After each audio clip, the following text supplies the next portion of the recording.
Bismillahirrahmanirrahim. Tidak ada yang paling bermanfaat untuk hati, untuk mengobati hati maksudnya ya. Itu min ziyaratil kuburi, dibandingkan dari ziarah kubur, kata para ulama. Wa khasatan, terutama, wabil khusus gitu ya. Ingkanat qasiyatan, apabila hati itu keras.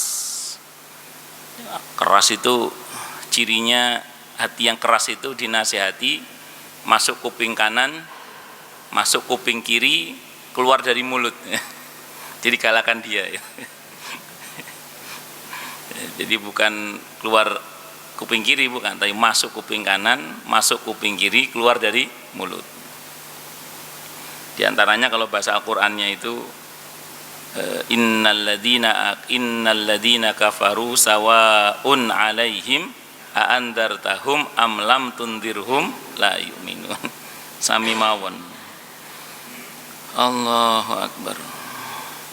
Terutama kalau hati itu keras. Fa'ala ashabiha, maka bagi para pemilik hati yang keras itu, hendaklah ayu alijuha bisalasati umurin. Hendaklah dia mengobati hatinya yang keras itu dengan tiga hal ini. Saya mau terjemahkan dengan 3 perkara. Kalau kebanyakan perkara yang tidak enak. Dengan 3 hal ini. Apa 3 hal itu? Ahaduha al-iqla'u amma hiya alaihi bihuduri majalisil ilmi bil wa'zi wat tadakkur wat takhwif wat targhib wa ikhbari salihin fa inna dzalika mimma yulinul quluba wa yanji'u fiha. Jadi yang pertama, kata para ulama, adalah al-iqla'u amma hiya alaihi bihuduri majalisil ilm. Jadi hendaklah ia melepaskan atau mengobati apa yang sedang terjadi pada hatinya, terkait dengan hati yang keras tadi itu maksudnya. Dengan apa? Dengan bihuduri majalisil ilm, dengan menghadiri majelis-majelis ilmu. Ini menghadiri majelis ilmu seperti kita sekarang ini bagian dari cara mengobati hati yang keras. Di sini redaksinya menggunakan kata hudur. Hudur itu artinya datang seorang-orangnya, itu hudur namanya. Tapi kalau ja'a, datang, itu bimaji'i, itu sebagian ulama mengartikan bisa datang orangnya, bisa yang datang cuman suratnya, atau yang datang cuman suaranya, kayak telepon itu. Jadi beda dengan hudur. Kalau hudur berarti datang seorang-orangnya. Oh, berarti aslinya majelis ilmu itu ya hadir seorang-orangnya. Iya, seperti kita sekarang ini membentuk halaqah di masjid, terus mengkaji ilmu yang sekaligus berzikir kepada Allah. Karena majelis ilmu itu yang majelis zikir, karena dalam majelis ilmu kita menyebut dan mengingat Allah. Keutamaannya luar biasa. Kita berangkat dari rumah dalam keadaan sudah punya wudhu. 1 langkah pahala dihadirkan, dosa dihapus, derajat diangkat. Okamakal. Terus kemudian malaikat mengepakkan sayapnya untuk kita, tanda menghormati kita yang mencari ilmu. Karena tadi kita sini kan berangkat tidak hanya niat sholat, tapi ada niat mencari ilmu. Mereka beristighfar untuk kita, mintakan ampun untuk kita. Udah begitu, ikan-ikan di laut juga memintakan ampun untuk kita. Insya Allah, mudah-mudahan Allah terima amal kita hari ini. Amin Allahumma amin. Insya Allah. Ini insya Allah tempatnya mustajabah. Nah, majelis ilmu yang punya daya mengobati hati itu dengan hudur, hadir tadi. Gimana Ustaz konteks sekarang yang pakai Zoom, pakai Google Meet misalnya, atau pakai apa macam-macam lah, termasuk yang saya kerjakan sekarang kan lagi ada online di IG nih misalnya, kan ada 2 orang yang, atau beberapa orang mungkin yang ikut dalam kajian ini. Gimana seperti ini? Secara umum tetap dapat bagian pahala secara umum, tapi mohon maaf ya, secara rasa secara rohani itu tetap beda antara datang dengan tidak datang. Itu antara datang dengan tidak datang itu beda. Walaupun secara nilai kajian ilmu ya pada dasarnya ini sama-sama ngaji, sama-sama berilmu, akan tetapi tetap nilainya beda. Kalau kaidah fikihnya itu ma la yudraku kulluh la yutraku kulluh. Kalau tidak bisa kerjakan semua, paling enggak jangan tinggalkan semua lah. Jadi yang ngaji-ngaji online itu timbangane gak ngaji plus, mending ya sih ngaji. Tapi mudah-mudahan karena yang online lagi berserikat juga dengan yang offline, mudah-mudahan sama-sama dapat bagian ijabah juga. Amin. Allahumma amin. Insyaallah mudah-mudahan. Allahu akbar. Bi huduri majalis ilm bil wa'zi. Pertama isinya mau'izah. Jadi majelis ilmu yang isinya mau'izah. Mau'izah itu nasihat-nasihat, pitutur-pitutur yang baik. Itu yang disebut dengan apa tadi? Mau'izah. Jadi majelis ilmu yang berisi mau'izah, nasihat-nasihat. Wat tadzakkur, berisi zikir. Kita dari tadi menyebut-nyebut nama Allah dari tadi. Sebagian Anda juga dalam hati atau di lisan juga berzikir kepada Allah. Dalam hadis qudsi, nanti bisa dicek dalam kumpulan sahih hadis qudsi, au kama qala, hambaku menyebutku dalam kesendiriannya, maka aku akan menyebutnya dalam kesendirianku, kata Allah.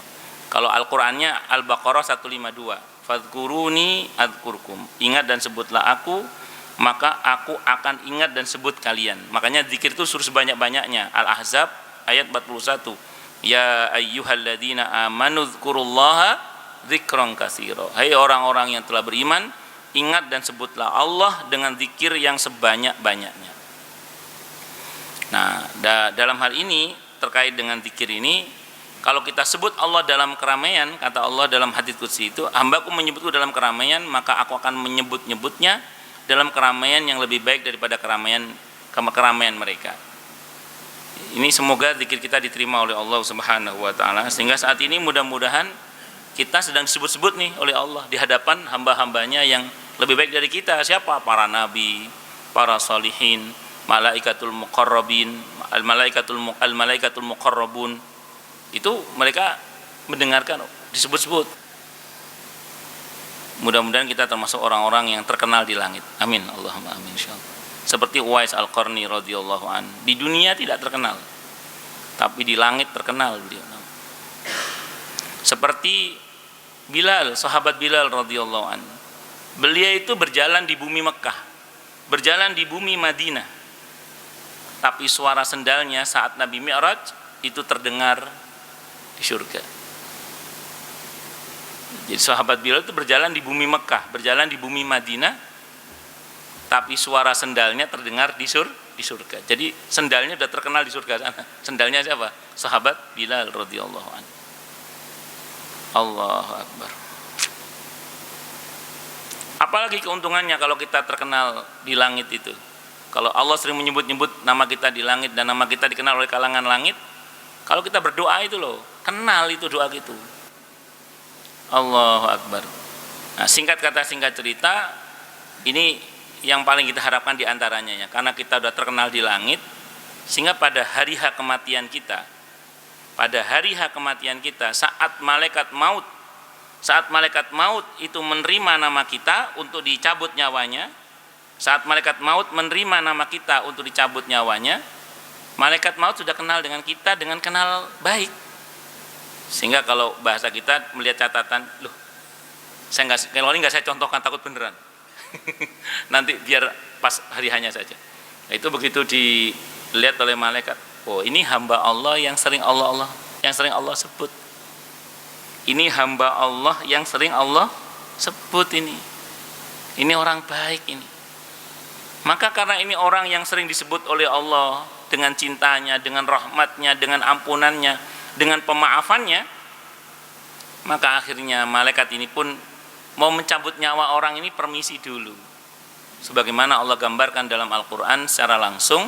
Kalau hadisnya di Sahih Ahmad, Abu Daud, di riwayat Ahmad, Abu Daud, Ibnu Majah, di situ disebutkan bahwa malaikat itu permisi terlebih dahulu. Kalau di An-Nahl tadi ayat 32 Allah katakan alladzina tatawaffahumul malaikatu thayyibina yaquluna salamun alaikum. Jadi orang yang bertakwa itu adalah orang yang baik, yang diwafatkan oleh Allah dengan cara yang, oleh utusan Allah dengan cara yang baik. Semoga Allah rahmati kita semua. Amin. Allahumma amin insyaallah. Mudah-mudahan. Allah akbar. Wat takhwifi. Nah, kajian itu isinya harus itu. Jadi kajian yang melunakkan hati itu isinya harus berisi nasihat. Yang kedua berisi peringatan-peringatan dan dorongan-dorongan. justru akan aku beri pahala dia. Jadi kalau dibatalkan malah diberi pahala. Kalau ngeyel terjadi, artinya perbuatan dorongan massa itu tuh diwujudkan dalam kehidupan sehari-hari, maka tidak dilipat gandakan. Jadi dosa itu tidak dilipat gandakan. Coba perhatikan, pahala baru niat diberi pahala satu utuh, kalau dikerjakan dilipat gandakan 10, 100, dilipat yang lain 700, bahkan hingga tak berhingga. Nah, terus kemudian kalau perbuatan dosa baru niat belum dicatat, begitu dibatalkan dapat pahala, ngeyel dikerjakan tidak dilipat gandakan. Berarti apa? Potensi kita mendapatkan pahala lebih besar, sementara potensi kita mendapatkan dosa itu sedikit sekali. Tadi hadis muttafaq, ini hadisnya Bukhari. Nabi bersabda, "Kullu ummati yadkhulunal jannata illa man ya'ba, illa man aba." Setiap umatku itu masuk surga kecuali yang enggak mau. Sahabat nanya, "Qalu man ya'ba ya Rasulullah?" Siapa yang tidak mau masuk surga itu ya Rasulullah? Nabi mengatakan, "Man ata'ani dakhalal jannah wa man asani fahuwa aba." Siapa yang mentaatiku dialah yang masuk surga, dan siapa yang mendurhakaiku dialah yang tidak mau masuk surga. Berarti potensi kita masuk surga lebih besar. Bukan besar, lebih besar sebenarnya. Ini targhibnya ya, ini targhibnya. Kalau targhibnya ada sendiri, nanti ini targhibnya. Makanya kalau baca Al-Quran itu harus imbang. Ayat-ayat targhibnya, dorongannya, motivasinya harus dibaca, tapi targhibnya juga harus dibaca. Nah, kajian ilmu itu harus lengkap begitu. Harus ada targhibnya, dorongannya, harus ada tarhibnya. Lek ngegas tok ae rek, dono reme, bahaya. Ngerem tok, dono gas gak melaku-melaku kan gitu. Jadi dua-duanya harus ada. Jadi ukuran bagusnya majelis taklim itu bukan apa-apa dilarang dan bukan apa-apa boleh. Ya, yang boleh kita sampaikan boleh dengan dasarnya, yang dilarang kita sampaikan dilarang dengan dasarnya. Dan kita gali hikmah di balik semua itu. Karena majelis ilmu itu ya ada targhibnya, ada tarhibnya, ada motivasinya, ada peringatan-peringatannya, ada dorongan, ada ancaman. Itu seperti gas dan rem itu. Allah, malah tarhib harusnya lebih banyak daripada tarhibnya. Kenapa? Karena lek gak ngono gak melaku-melaku itu. Itu seperti itu. Allahu Akbar. Wa ikhbari sholihin, dan kajian ilmu yang mengobati hati itu berisi cerita-cerita orang-orang soleh. Asani yang kedua, zikrul mauti, banyak menyebut dan mengingat mati. Fayuksiru min zikril maut, fayuksiru min zikril mauti, min zikri hadimil ladati, wa mufarriqil jamaati, wa muyatimil yatimi wal banati, kama taqaddama fil babi qablu. Jadi banyak menyebut dan mengingat mati. Maka banyak menyebut dan mengingat mati, atau banyak menyebut dan mengingat hal-hal yang dapat menghilangkan kelezatan-kelezatan duniawi, dan yang memisahkan jamaah dan membuat yatim anak-anak laki-laki maupun perempuan, sebagaimana yang telah diterangkan terlebih dahulu di bab sebelumnya. Jadi banyak menyebut dan mengingat mati. Tapi yang lebih penting dari banyak menyebut dan mengingat mati adalah mempersiapkan diri untuk menghadapi mati. Karena kata di pembahasan kita sebelumnya sudah kita bahas ya, bahwa menyebut dan mengingat mati itu sangat penting. Tapi mempersiapkan diri untuk menghadapi kematian itu jauh lebih penting. Jadi pada persiapan menghadapi kematian, tidak hanya menyebut dan mengingat mati, tapi juga mempersiapkan diri untuk menghadapi kematian. Nah, begitu kita mempersiapkan diri untuk menghadapi kematian, disitulah nanti akan punya efek terhadap melunakkan hati tadi itu. Itu seperti itu. Menyebut dan mengingat mati itu, ini kalau urutan-urutan sederhananya kan kita mesti mempersiapkan akidah kita, iman kita, tauhid kita, mempersiapkan amal ibadah yang pahalanya terus mengalir untuk kita. Oke lah, itu saya kira Anda sudah paham semua. Kalau bahasanya Nabi kan ada shadaqatin jariyatin, dalam hadis sahih Muslim itu ilmin yuntafa'u bihi dan wawaladin sholihin yad'ulah itu. Nah, tapi coba sekali waktu pada persiapan menghadapi kematian, bayangkan begini, bayangkan apalagi sekarang pandemi ya, di mana potensial kita ini mati sendirian. Maka bayangkan bagaimana kemudian kita ini berusaha agar kita itu mati dalam keadaan sedang beribadah atau beramal soleh. Karena tidak semua kita itu potensial mati sedang beribadah atau beramal soleh. Jadi sekarang kita harus membayangkan bagaimana caranya saya nanti pas mati itu sedang beribadah atau beramal yang soleh. Maka dari sekarang, mumpung kita alhamdulillah masya Allah belum mati ini, perbanyak ibadah dan amal yang soleh. Harapannya kita dimatikan oleh Allah berdasarkan pada kebiasaan kita. Maka miliki kebiasaan-kebiasaan yang baik. Terus upayakan kita ini punya amalan-amalan yang ketika kita wafat, kita distatuskan oleh Allah sebagai orang yang baik. Misalnya wafat sebagai pengurus masjid, wafat sebagai pengurus majelis taklim, wafat sebagai penggiat dakwah, wafat sebagai donatur rumah yatim atau anak yatim atau masjid misalnya. Itu mati yang keren itu. Makanya upaya itu keren dalam pandangan Allah. Makanya upayakan kita ini berstatus sebagai orang yang selalu terlibat dalam kegiatan-kegiatan yang sekiranya kita mati, kita distatuskan oleh Allah sebagai orang yang baik. Itu upayakan. Apalagi di masa-masa sekarang bisa sangat cepat sekali berita itu kan. Makanya hubungkan diri kita dengan kebaikan-kebaikan agar kita wafat distatuskan oleh Allah sebagai orang yang baik. Kemudian yang ketiga, investasi akhirat yang pahalanya terus mengalir itu. Sehingga harapan kita walaupun kita mati di atas ranjang kita sedang mendapatkan kebaikan dari tempat-tempat atau orang-orang yang pernah kita bantu. Wafat di atas ranjangnya, secara bersamaan anak yatim yang pernah dia bantu lagi murojaah hafalan Qur'annya. Wafat di atas ranjangnya, masjid yang dia bantu lagi dipakai sholat atau taklim. Sehingga yang bersangkutan berstatus sedang mendapatkan pahala yang sama dengan anak yatim yang murojaah hafalan Qur'annya itu, dengan orang yang sholat atau ngaji di musola atau masjid yang dia bantu itu. Kenapa? Karena dia pernah membantu semua itu. Dan itu sesuai dengan firman Allah dalam Al-Quran di surah An-Nisa ayat 85. May yashfa' syafa'atan hasanatan yakul lahu nasibum minha. Siapa yang berikan pertolongan yang baik, maka dia akan mendapatkan pahala yang sama dengan yang ditolong. Dan jangan lupa hadis sahih Muslim, minta kepada Allah mati syahid dengan sungguh-sungguh. Minta kepada Allah mati syahid yang sungguh-sungguh. Dalam hadis sahih Muslim, Nabi menyebutkan barang siapa yang minta kepada Allah mati syahid dengan sungguh-sungguh, maka Allah akan berikan kepadanya kedudukan orang yang mati syahid walaupun dia mati di atas ranjangnya. Minta kepada Allah mati. Semoga Allah kita semua mati syahid di jalan Allah. Amin. Allah. Dan tidak harus perang mati syahid itu. Nggak harus kena pandemi juga. Yang penting kita berdoa kepada Allah kedudukan orang-orang yang mati syahid itu. Allahu Akbar.